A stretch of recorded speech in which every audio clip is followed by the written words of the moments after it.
Welcome to our online class. Good morning students. I hope you are all safe at your home. Well, I am handling social science in your class 9th standard.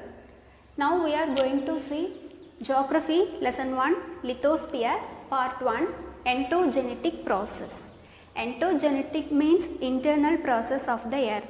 In this lesson we are going to learn about the 4 spheres of the earth, internal structure of the earth, internal process of the earth and understanding the process of earthquake and volcanoes. Okay, yes. Now we are going to see entogenetic process. The earth is a unique planet in our solar system. Earth is our homeland. Earth's surface has various physical features like lofty mountains, highest plateaus, largest plain and deep valleys. Okay. Earth's surface is continuously or constantly undergoing the changes inside and outside. The inside changes are called internal process of the earth and outside process are called external process of the earth. The external process we will see the next lesson. In this lesson mainly focuses on the internal process of the earth. Okay. Earth has composed of 4 spheres, namely lithosphere, atmosphere, hydrosphere, atmosphere and biosphere. Okay, lithosphere, hydrosphere, atmosphere and biosphere. Lithosphere physically described as ball of rock, earth where we live. Okay, ball of rock.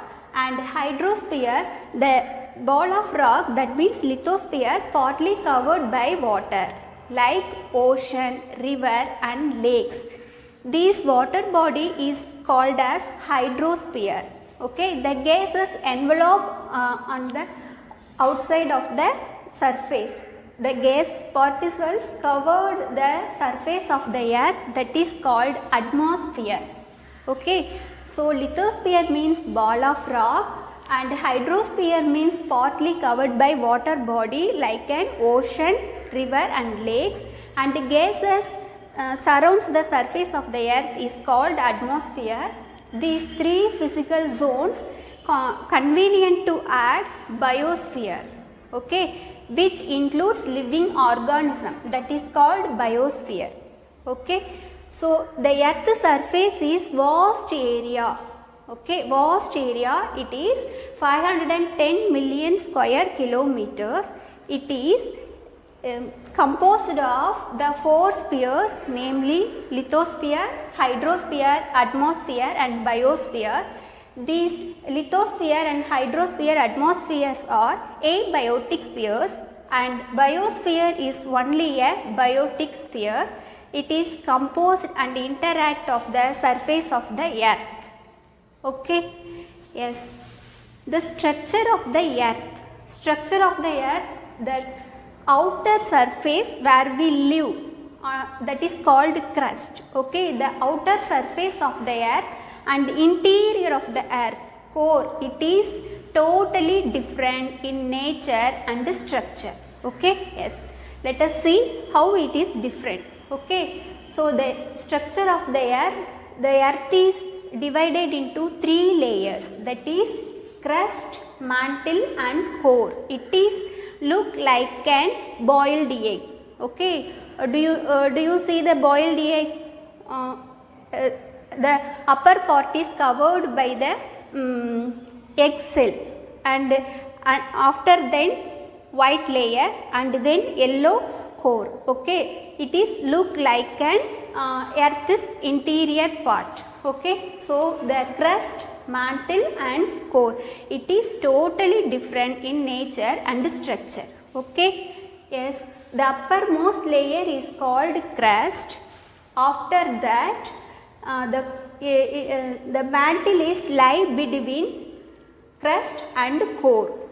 The core is in solid. Okay, yes, the mantle is divided into 2 layers, that is uppermost layer and uppermost layer is called uppermost mantle and second one is called lower mantle. Okay, the upper mantle is remain rocks Okay, the lower mantle is in molten form. Okay, because of the temperature of the earth. Okay, and the core is also divided into two types, that is upper core and inner core. Inner core is in solid form. The outer core is in molten form. Okay. Yes. So the interior is divided into three layers, that is crust, mantle, core. Do you understand this? The interior of the earth divided into three layers, crust, mantle and core. Okay. Now we are going to see crust. Crust is a outer layer of the atmosphere where we live. Okay. It is the skin of the lithosphere. It is the skin of the lithosphere. The thickness of the crust is 5 km to 30 km. The thickness is 5 km to 30 kilometers. Okay. The crust and the lithosphere are not the same. Okay. Lithosphere is composed of crust and uppermost layer of mantle. Okay, so that is called lithosphere. Okay, the crust is divided into two types, that is continental crust and oceanic crust. Okay, continental crust is greater than the oceanic crust. Okay, the crust is composed of silica, aluminium and magnesium. Continental crust is made up of silica and aluminium. Oceanic crust is made up of silica and magnesium. Okay. So, the continental crust is greater than the oceanic crust. Do you understand this? Yes. Mantle. Next we are going to see mantle. Yes. The interior part beneath the crust. The interior part beneath the crust is called mantle. The thickness of the mantle is 2900 km. Okay. It is divided into two types, upper mantle and lower mantle. The upper mantle remains solid due to high temperature. The lower mantle is in molten form. Okay, the molten form is called as magma. Okay. Next we are going to see core.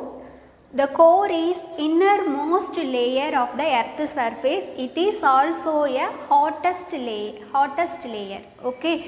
So the it is lie below the mantle. It is lie below the mantle. It is hottest layer and innermost layer.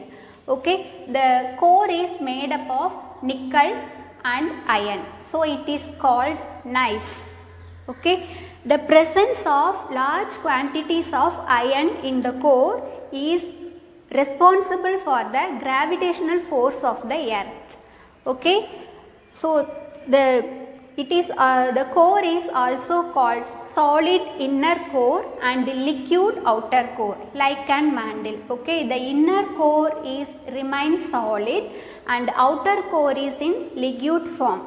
Okay, so the presence of large quantities of iron, it is main responsible for the gravitational force. The earth rotates in its axis. The solid inner core is constant. Okay, it cannot move, it unable to move, but the liquid outer core spins over the solid outer core. It is responsible for the magnetic field. It is responsible for the magnetic fields of the earth.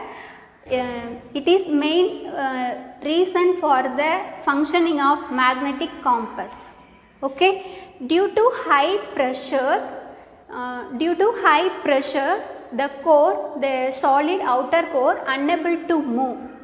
Okay, yes, so it is remain solid state. Okay, seeing next video you will understand better. Welcome to Moo Math and Science. In this video, I'd like to talk about the 4 spheres of the Earth. The Earth can be divided into 4 major spheres. The names of each of these spheres come from the Greek words that describe what they're made of. Geo for ground, bio for life, hydro for water, and atmo for air. Let's take a look at each of these 4 spheres in a little bit more detail. Up first is the geosphere. Since geo means the ground, the geosphere describes all the rocks, minerals, and other parts of the ground that are found on and also inside the Earth. The geosphere includes the inner core, outer core, crust, and the mantle. So, the geosphere would include the ocean floor, all the rocks on the surface, the sand in the deserts, and inside the Earth. The hydrosphere is made up of all the water on Earth. This includes rivers, lakes, streams, oceans, ice caps, glaciers, and even moisture in the air. If you take a look at the Earth from space, you will notice that it is blue in color. This is because the Earth's surface is over 70% water. Most of this water is found in our ocean. The biosphere is the zone of life on Earth. The biosphere extends to any place that life is found or can exist. This can be in the air, on the surface of the Earth, in our oceans, or any other location. And finally, our atmosphere is the layer of gases surrounding our planet.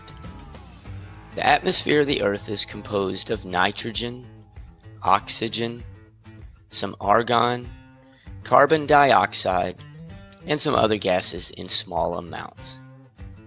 These gases are held in place by the pull of gravity.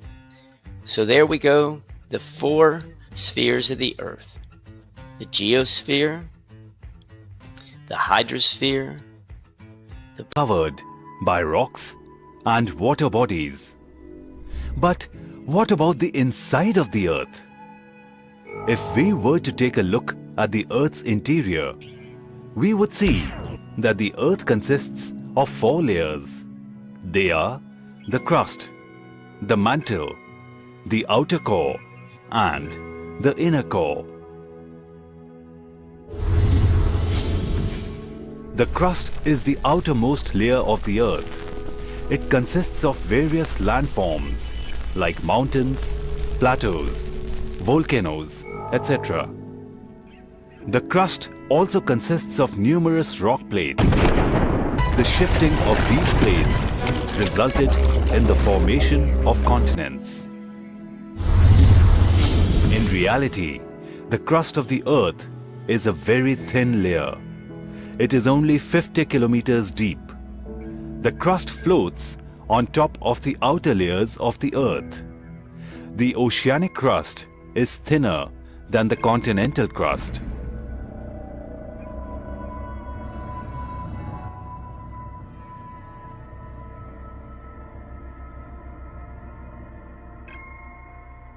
The mantle forms the main mass of the Earth. It is the layer just under the crust. It extends from Moho's discontinuity to a depth of about 2,900 kilometers. The mantle is a partly molten layer and can have temperatures reaching to 4,000 degrees Celsius. The upper layer of the mantle is called the Lithosphere. The hot magma from the Lithosphere travels to the surface of the Earth and escapes as lava from volcanoes.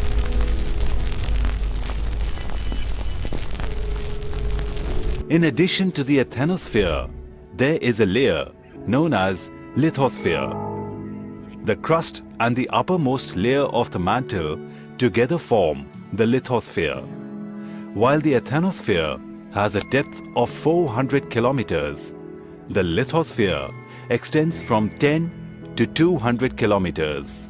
The next layer of the Earth is the outer core.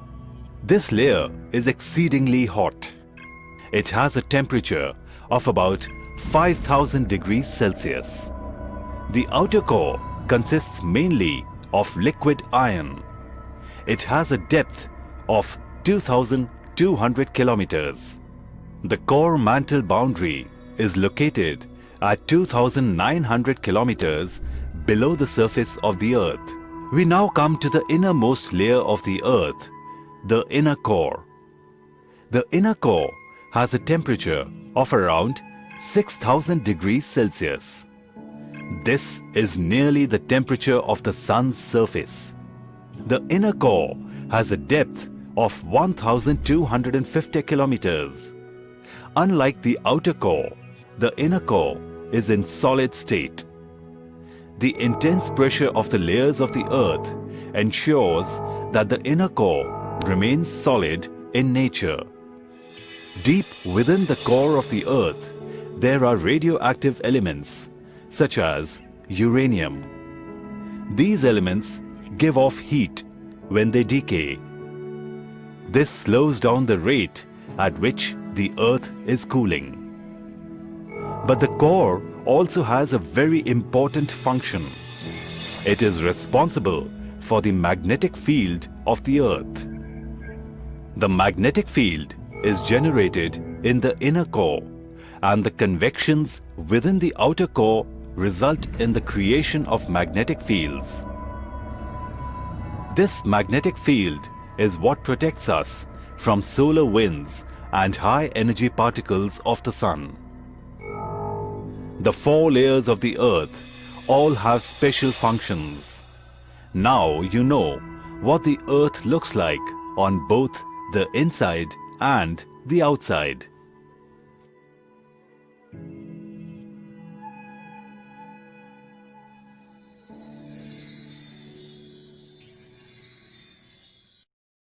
Rocks. Rocks are found in the earth crust. Okay, so crust is a storehouse of rocks. We are seeing different types of rocks on the earth surface. Okay, so an aggregate of minerals on the earth crust is called rocks. Aggregate of minerals on the earth crust is called as rocks. Yes, rocks are hard and compact like a granite, soft as like a clay, loose as a sand. Okay, so on the basic of formation, the rocks are classified into three types, that is igneous rocks, sedimentary rocks and metamorphic rock. Okay, igneous rocks, igneous is a Latin word.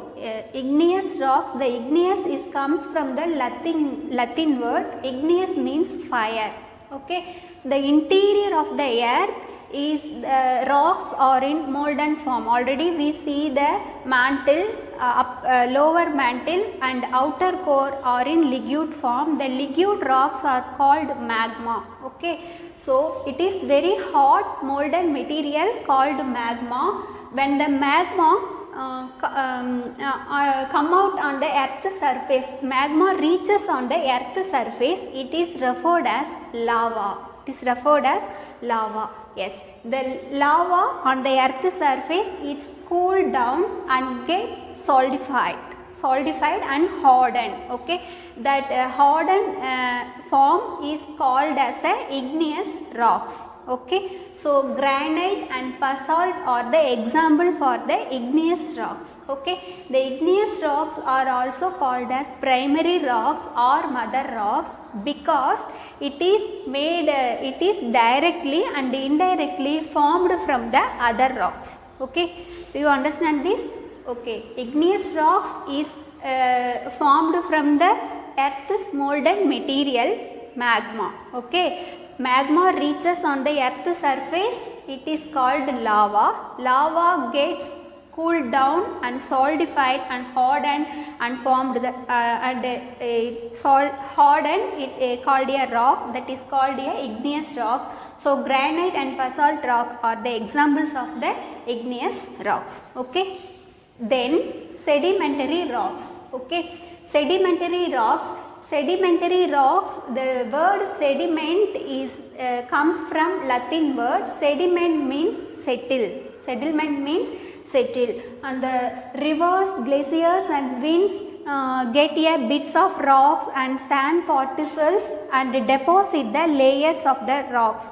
Okay, after a million years back, it hardened on the layer, hardened in the layer and compact. That is called the sedimentary rocks. Okay, so rivers, glaciers, winds carry a bits of rocks and particles and deposit the layers on the surface of the rocks. After a long time, it may be hardened and compact. That type of rocks are called sedimentary rocks. Sometimes the bodies of plant and animals that fall on the rock, okay, it deposit get embedded. Embedded means fix something deeply. Okay, sometimes plants and animals fall on the rock millions of years. After a long time, it may be fixed and hardened on the rock. Okay, so that is on the layers of the rocks, so that is called fossils. Okay, the bodies of the plant and animal that fall on the deposit get embedded in the layers and form a fossils. Okay, so examples of the sedimentary rocks are sandstone, limestone, chalk, gypsum and coal. Okay, do you understand this? Yes. Metamorphic rock. The word metamorphic means comes from metamorphosis. Metamorphosis means change of form. Change of form, one form to another form. Okay, so extreme heat and pressure, the sedimentary rocks undergo a complete change in their form and character. Okay, that is called the metamorphic rock. Example, limestone to marble, sandstone to quartzite. Okay, so this is metamorphic rocks. Due to extreme heat and pressure, the sedimentary rocks undergo a complete change in their character, in their form and character. That is called the metamorphic rock. Example, marbles and quartzite. Okay. Next we are going of the rocks through igneous, sedimentary and metamorphic rock. It is from one form to another. First it comes from lava. First form is igneous and deposit their plants and animals. And second form is sedimentary rocks. Due to heat and pressure, it undergoes a complete change, that is called metamorphic rock, and it is go to the interior of earth. Next it change lava and comes in igneous rocks. Okay, you understand this? Seeing next video, it will helpful for you better understanding. In this video, we're going to read about the rock cycle. Now, this is the picture of a rock cycle. So, no rock remains the same. With time, pressure, and other natural forces, they transform. Remember, we called igneous rocks as primary rocks, and the reason is because they are directly formed from the magma and lava when these molten material solidifies. So, anything that is formed from the basic most ingredient of earth has to be termed as primary rocks. Now that we know igneous rocks are called primary rocks, ultimately the other rocks, that is the sedimentary and metamorphic rocks, are called as secondary because they are formed from igneous rocks. Let me explain how. You see, igneous rocks are the reason sedimentary and metamorphic rock exist. Let's see it as a story. Imagine the magma coming out of the mantle through volcanic eruption. Now this magma cools down and becomes solid crystal, and that is how igneous rocks are formed. Now as time passes, various weathering agents, or we can also call them exogenous forces like wind, rain, glacier activities, acts on this igneous rocks, and they slowly turn into, or rather I would say break rocks into these small fragments or debris which we call as sediments. And then these small fragments or debris are buried under layers and layers. With time and pressure they cement together into sedimentary rocks, and this process is called lithification. I have a video on sedimentary rocks, the link is in the description. In that I have explained how a sedimentary rock breaks into smaller chunks or debris, and when you see those debris you can easily relate what I'm talking about. So that was the formation of sedimentary rocks from igneous rocks. Now this sedimentary rock has the tendency to break apart again into smaller debris or sediments. Now comes the part where we need to find out how metamorphic rocks are formed. Do you remember that caterpillar changes into butterfly? We call that process as metamorphosis. So this metamorphosis occurs in rocks as well, especially when they are heated to 300 to 700 degrees Celsius. Now where does the heat come from? Now inside the earth there is tremendous amount of heat due to pressure. Push your hands together very hard and you can feel the heat. Rub them and due to friction you will have heat. Similarly, when Earth's tectonic plate move around, it produces heat. When the plates converges, meaning comes closer, they build mountains. Now that is also a tremendous amount of pressure and heat. Now that we know how the heat comes from, what does this heat do to the rocks? It bakes them. Just like how you bake a cookie from dough, it does not melt the dough, right? It changes its form. Similarly, rocks do not melt, it transforms into metamorphic rocks. That's why you'll find metamorphic rocks mostly in mountain areas. And again, with exogenous forces like wind, water, these metamorphic rocks can be broken and washed away into sediments, and these sediments can again make sedimentary rocks. The rock cycle never stops. Metamorphic and igneous rocks find their way into the mantle through subduction. It happens when two plates converges, and then one plate goes under another. This way all these metamorphic and igneous rocks find their way into the mantle. And we know mantle consists of molten rocks called magma. And again magma comes out on the surface through volcanic activity, and that's how you find the sources of igneous rocks. So this is the rock cycle. I hope you understood with this illustration. If you want to see more of such educational content, make sure you're subscribed. By doing so, you'll get an alert when my next video comes. Thanks for watching, and I'll see you in the next one.